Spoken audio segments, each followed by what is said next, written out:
Hello and welcome to this video on the lifeline.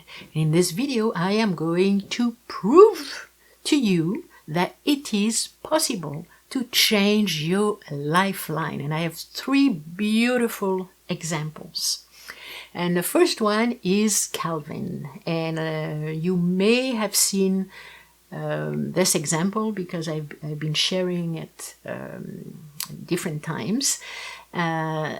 You can see how the lifeline has changed. It used to be short and it is long. And the case of Calvin was that he was retiring. So before he retired, what he had in mind is that retirement was the end of life. He had sort of given up on life, just saying, okay, what is after retirement? I might as well die.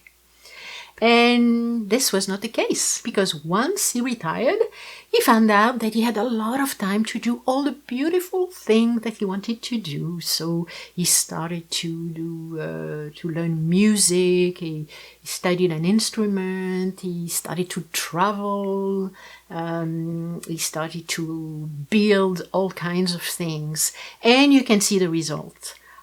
How the lifeline actually grew from a short lifeline to a long lifeline. It is possible.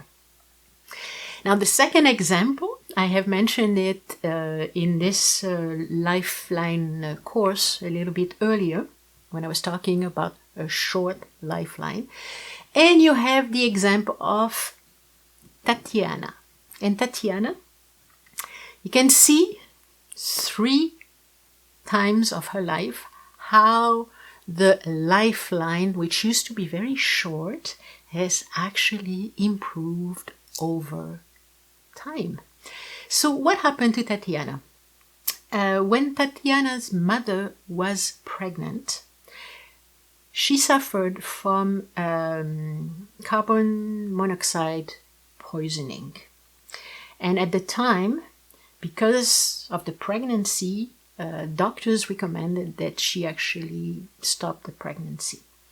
And she refused. And she said, no, I am going to take the chance to have this baby.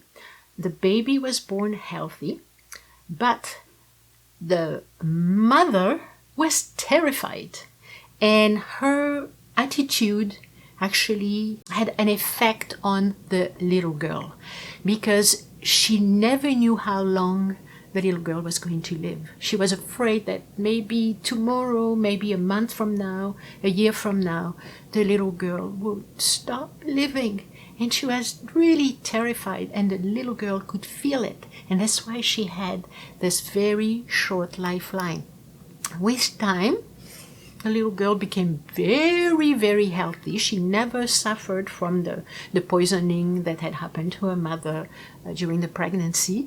She became a very healthy little girl, young girl, and now young woman. As you can see, the last prints, I took them a few months ago.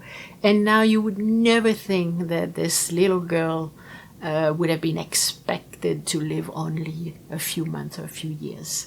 She's very healthy. She's probably going to live forever, not forever, but she has as many chances as everyone. So this is a very beautiful example. The last one I'm going to share with you today, his name is Alan. And in the case of Alan, his mother has a mental illness, and Alan never knew what to expect from her. Sometimes she would be just like under the effect of the drug she was taking, so she didn't react. Sometimes she would be totally hyper and she would scream, and he didn't know what to think or what to do. So he learned to actually daydream, and this was his life. His normal state was to always go into a dream state. Well, he grew up, and the influence of his mother became less and less strong. And as you can see, he his line actually changed. And the other interesting thing that you can see is that there was the influence of his destiny line. So when he was a little boy, destiny, you know, like, what can you do? Destiny or determination, he couldn't do too much against the will of his mother. So the destiny line wasn't very strong. But as he grew, you see how the lifeline is getting much stronger and the destiny line is getting much stronger. So he's getting all this strength in himself, and he's still changing. And I wouldn't be surprised if in a few years, if he keeps going and having his very strong will, like he definitely has a strong will now, he's not daydreaming anymore. He's still dreaming a little bit. You still can see some branches going to the moon, but this is not where he gets all his energy to live. And again, this is an excellent example of how you can change your lifeline. Another thing is, if you look at the line when he was 4, the lifeline was very thin. It actually was thick in the branches. And later on, especially on the last print, you can see how strong the lifeline is. So always believe whatever problem you have in your hands and in your life, you can always change your life and your lines.